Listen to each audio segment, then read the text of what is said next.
Start. இன்று 1/10/2025 புதன்கிழமை ஆயுத பூஜை தினத்தை இந்த யூடியூப் சேனல் நேயர்கள் அனைவருக்கும் தமிழக மக்களுக்கும் வாழ்த்துக்களை தெரிவிச்சுக்கிறேன். கடந்த 27ஆம் தேதி கரூரில் நடந்த கோர விபத்து, இந்த விபத்தில் ஏற்பட்ட 40 பேரோட உயிர், என் குழந்தைகள், என் சகோதரிகள்,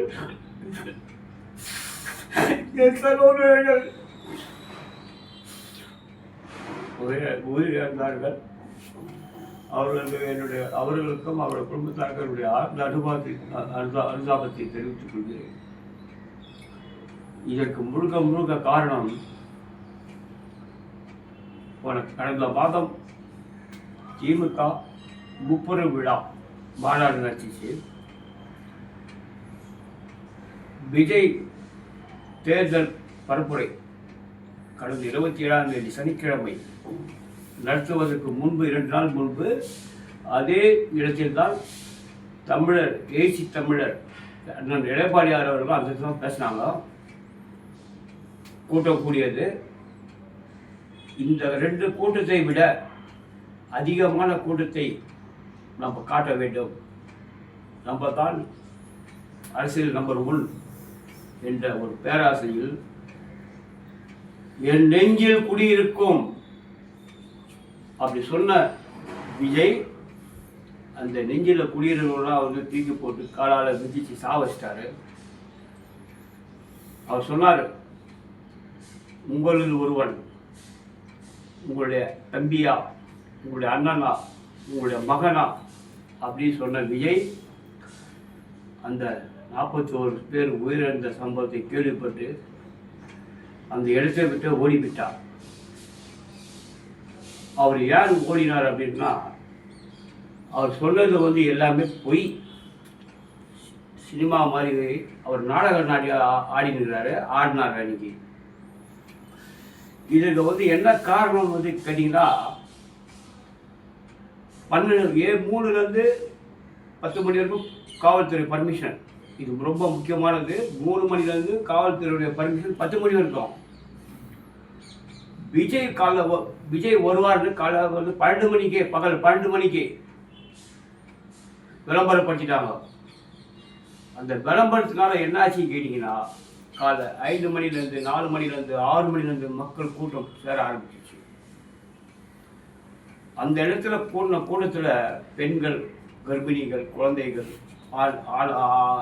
ஆண்கள் எல்லோரும் வந்து நின்று அசம்பிளி ஆகிட்டாங்க, எல்லாம் நின்றுட்டாங்க.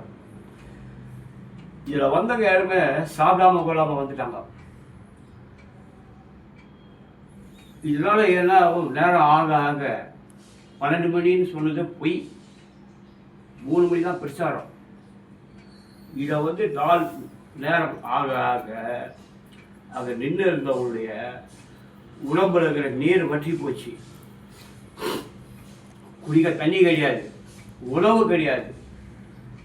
இது வந்து என்ன, நாங்கள் நின்றவர்களுக்கு ஒரு சின்ன அல்ப ஆசை, ஒரு நடிகரை நம்ம நேரடியாக பார்க்க போகிறோமேன்ற ஒரு ஆசையில் அந்த இடத்தை விட்டு அவங்க வெளியில் போய் சாப்பிட்டு வந்தாங்கன்னா திரும்ப அந்த இடத்துல இடம் கிடைக்காது, விஜயை பார்க்க முடியாது, நம்ம தள்ளி போயிடுவோம்.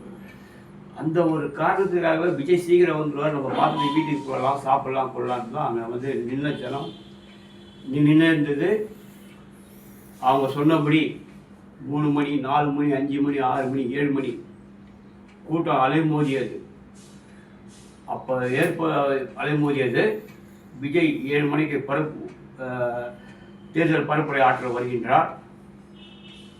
அந்த இடத்துல வந்து ஆர்கனைசிங் ஏற்பாடு பண்ணவங்க சாப்பாடு ஃபெசிலிட்டிஸ், வாட்டர் ஃபெசிலிட்டிஸ் எதுவுமே கொடுக்கல, எதுவுமே யாருக்கும் செய்யலை.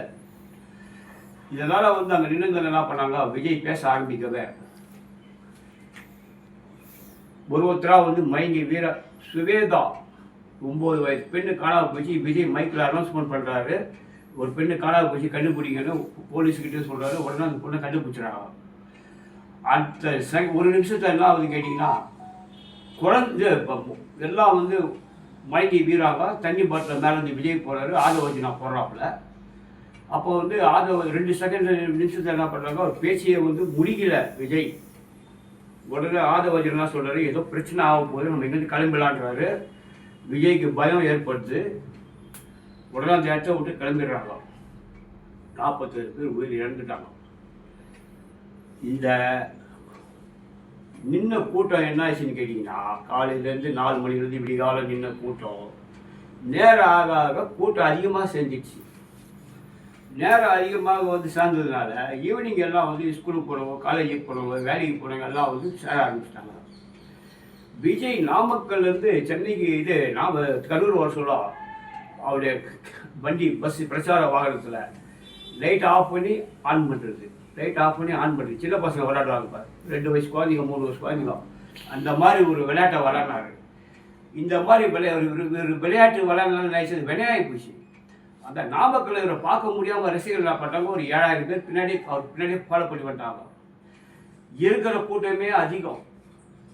இந்த கூட்டமும் வந்த கூட்டமும் 2 ஒன்றா சேர்ந்துச்சு.